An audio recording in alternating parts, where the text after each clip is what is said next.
Busy man. There are no coincidences in criminal law. Busy man. There are no coincidences in criminal law. Busy man. There are no coincidences in criminal law. Ladies and gentlemen, thank you. Listen to Pavarotti. Can I be your superhero? A K-bar knife sheath left next to the body of Maddie Mogan on her bed. Kristen, David, and their team got to work.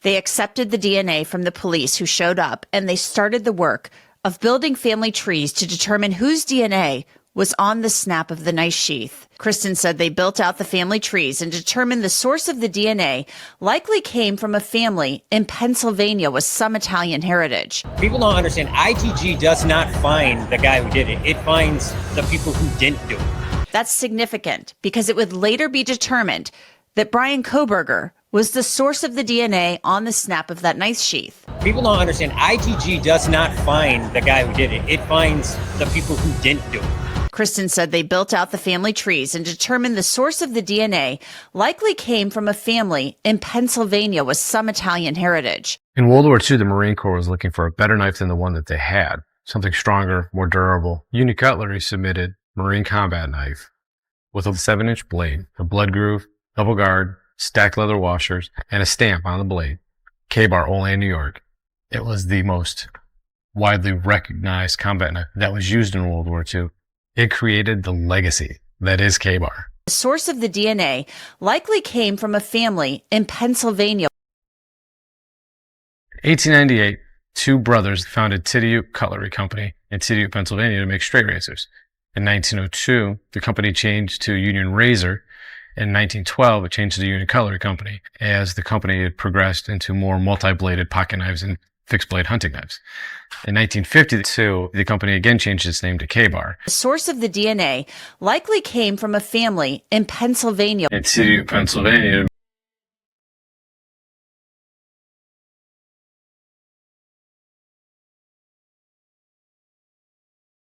In May 1996, Cutco Cutlery purchases K-bar from Cole National Corporation, rescuing an American icon.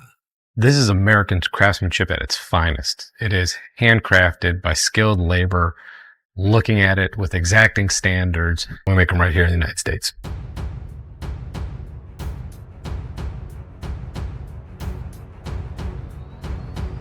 How long have you been with the factory? I've been with Cutco 15 years. Wonderful. You like your job? Love it. That's all right, man. Great. Take real good care of us out here. So. Hello, my name is Len. When I first started here 20 years ago, I was doing hand double D, and I've enjoyed it for the past 20 years. The company's a good company to work for. They're a nice, family-oriented company. Ready. Hi, my name is Becky. I've been at Cutco for 10 years. I feel our product is the best made, and I love working with Cutco. It's the best place to work. My name is Buzz Weatherby. I'm group leader on second shift, and I would like to say thank you to all the workforce out there in the field. Thank you very much. Think about working for Cutco the factory. It's a people organization. People is our biggest asset for Cutco. My name's Rob Roberts. All right, and you've been with the Cutco factory for how long? Just over 11 years. All right, what do you love about the job so far? What do you love about Cutco? I like the company itself. Yeah. They stand behind a product. It's not a bad thing working for somebody that stands behind their product. How do you feel about the company, the way they treat you in the factory and all this stuff? Oh, they're great. They're great. Right on. I have a lot of friends and stuff outside of here that are always like, can you get me in there? Because it's so family-oriented, and they take care of everybody here. Cutco factory? 35 years. 35 years. What do you like most about your job? Paycheck. Paycheck.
source of the DNA likely came from a family in Pennsylvania.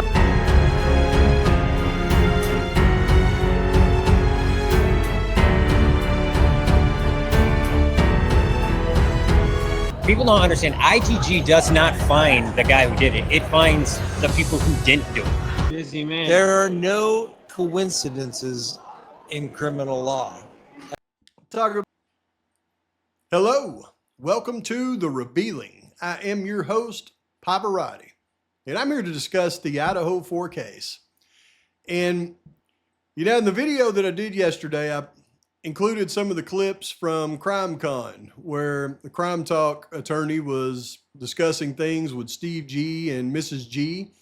And I clipped a few of the things that I thought was very interesting that was said in those conversations, and I included it in the beginning and in the middle of that video. And it's interesting. A lot of people, I think, even overlooked some of what I've put in there. And it's amazing to me that the way that Steve G describes what the IgG does is it does not find the person who committed the crime. It finds everybody but that person. And he reiterated it twice. And to think that in this case, Brian Kohberger, that was claimed that he was found through the IgG, and then we got Steve G out there offering, services for his new IgG foundation, saying that IgG don't find the actual perp. Blew my freaking mind. He also went on to say, once again, indicate that Kaylee may have been gagged. She was attacked with multiple weapons. And I just don't understand how people can't see. I mean, that's just more evidence that goes towards the fact that Kaylee was attacked in the living room. You can't tell me that somebody jumped in the bed on Kaylee and Maddie and just attacked Maddie with a knife, but attacked Kaylee with strangulation, gagging, knife wounds, and a blunt force object when she's on the inside of the bed. I mean, it's quite clear she was attacked in the living room, and that's why she sustained those other injuries, in my humble opinion. It just blows my mind. But one of the things that I've got to point out, because I'm going through these unsealed docs, and by the way, when I went through that one yesterday, well, I'll tell you what, y'all are sharp, and thank you for pointing it out, because I was thrown for a loop with Shuttler's last statement of unknown male B being a highly degraded sample. And when I read that, I went, what are you talking about? And I spent an hour comparing that blood sample with all the technical data on it as far as degradation goes, alongside the other blood that was found all around it and its level of degradation. And it seemed like that one hadn't degraded as much as, the other samples. But y'all pointed it out, and I went back and reread it, and I have to make a correction. He clearly said that neither of the 1.1 or that sample was highly degraded. Now, he didn't say they weren't degraded, because even in the reports it shows a level of degradation. So I've got to do a little bit more study. That's one of the reasons why I say it's so critical that they did not put the STR mix program with the Q1.1 before the attempted match to Kohberger's buccal swab, because it's in that statistic sheet that shows you the level of degradation of a crime scene sample. And yeah, it's just frustrating. I'm going to put out 2 videos today, though, because the second video is, you talk about there's no coincidences in criminal law there, Crime Talk guy. I did a video 4 or 5 days ago, and it was a member video. And I put the second part to that video out the other day, where I was going through and comparing, the DNA on the samples. But in the first video that I did, I went through and I broke down all of the people that was compared to the crime scene evidence. And I showed the members, all these people as they compared them to all these pieces of evidence. And then I'll be danged if these new unsealed court docs don't include that report, the 2 reports that I went over that showed all that, in an unredacted form. And all the names and everything I put together in those reports that was redacted, I'll be danged. They magically, just as soon as I put that out, they released the unredacted report on those 2 reports that shows everything I talked about, but in an unredacted form to prove what I was saying was true. It's weird. Either I have an innate ability to cover stuff right before it's being released, or this stuff gets released after I cover it. I don't know which. Am I a Swami? I have no idea of how I could be a Swami, but I think it's very clear if you watch the opening of this video, the hypocrisy on the IGG finding Brian Koberger, when we've already talked about the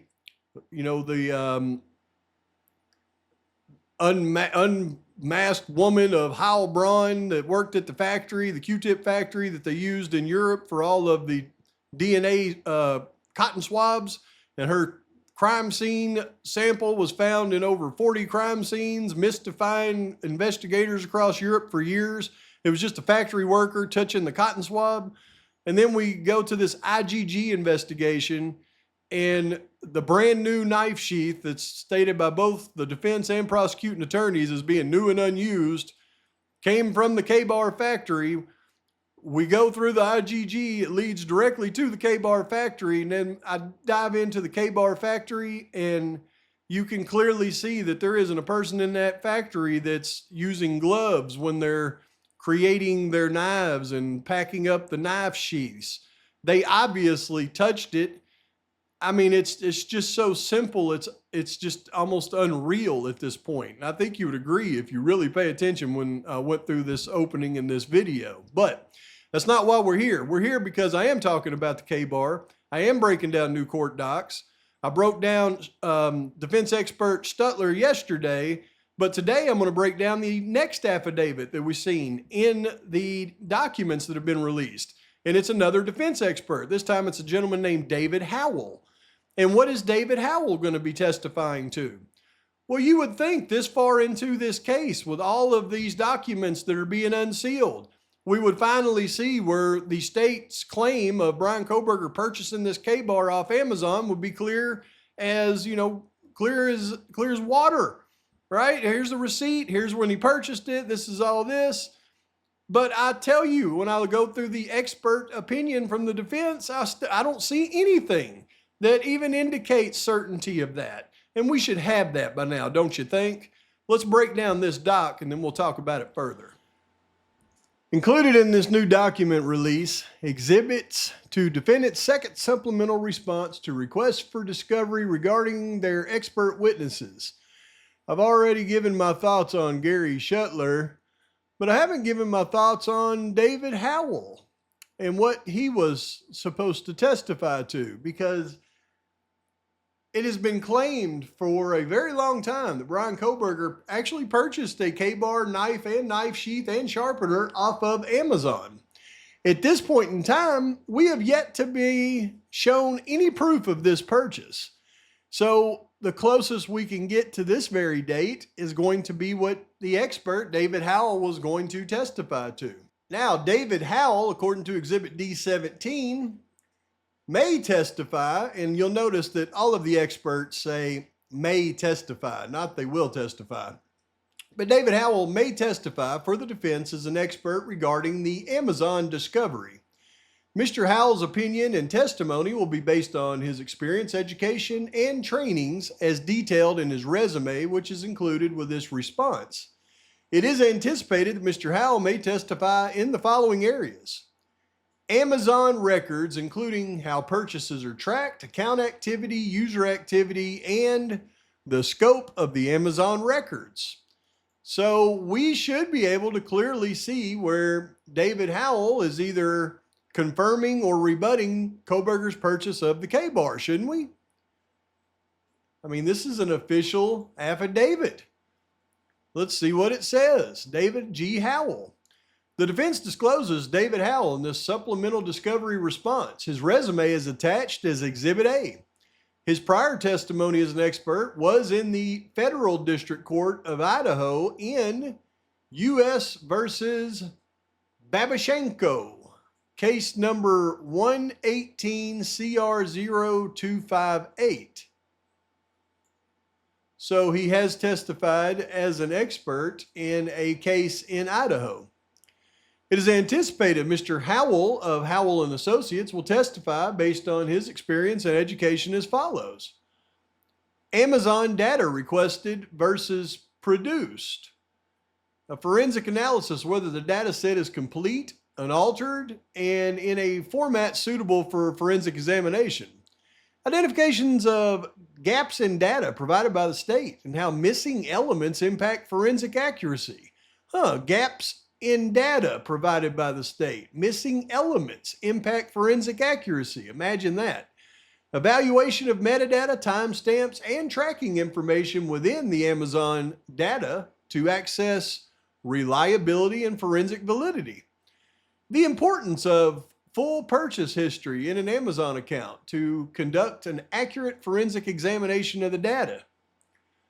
The role of Amazon's algorithm-driven recommendation system in cross-platform tracking. Omni-channel shopping extends beyond a single device.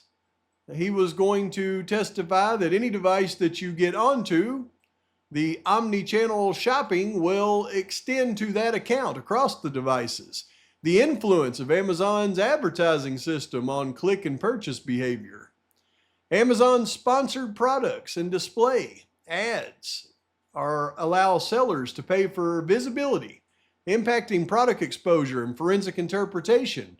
It seems to me that all of this is going to go to the click history that the state claimed Kohberger had, and he's going to point to the way that Amazon presents product information in the form of advertising, why there would be click history, I imagine. Just my opinion. Cart and wish list data that are an important part of forensic examinations as it relates to Amazon. In his expert opinion, when evaluating the purchase or search of a product on Amazon as evidence, it's essential to ensure that it is presented in its full context, rather than in isolation, like I'm sure the state wanted to do.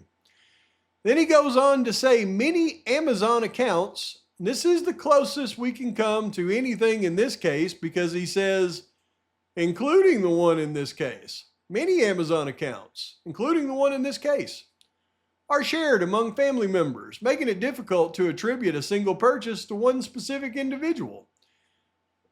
Amazon does not differentiate between users within a shared account. Without analyzing full account activity logs, it is not possible to determine who conducted a specific search or made a purchase. Device usage history, login timestamps, and behavioral tracking data are critical to accurate forensic conclusions. Obtaining and reviewing Amazon data prior to March of 2022 is critical to the ability to draw conclusions or put context into any purchasing. So apparently they didn't have any data on anything in the Kohberger family account prior to March when they say the purchase was made, which we can't even verify because it doesn't indicate that anywhere in here. But pre-March 2022 purchase and search data is necessary to establish historical buying patterns and determine whether a transaction was an anomaly or part of long-term behavior trends. Without earlier records, it's not possible to assess the evolution of search recommendations, AI influences, or external advertising impact over time. The warrants in this case ask for extensive amount of data and important categories of data, but the data produced by the state does not reflect the whole of the data requested or supposedly produced, questioning whether or not they've been given all the discovery. The limited data set does not include key forensic elements necessary for a comprehensive analysis.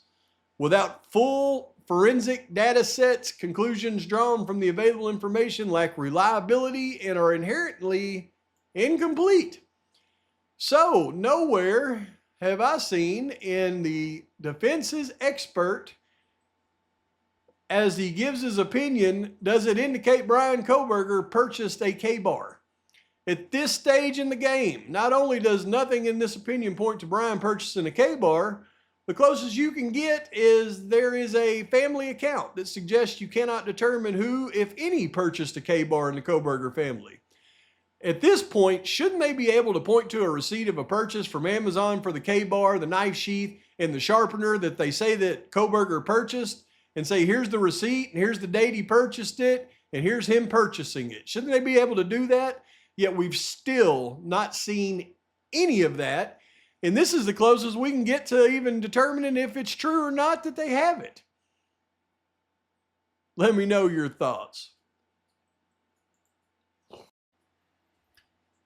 So once again, is there any actual evidence that even the Koberger family purchased the K-bar knife sheath, and sharpener?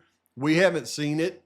I mean, do they have it? If you do, release it, show it to us so we can make our determinations from there on whether this purchase even happened. But at the very best, it looks like maybe somebody in a shared account across the family may have purchased something, but we don't know because they won't give us any evidence of it. And apparently they didn't give the defense any context behind any of the purchases. They went straight to the purchase if it was even made, and then didn't give them any history. And the expert is saying, well, you need a lot of history to even determine if this is a one-off purchase or if it was just part of a larger habit of purchasing things of this nature.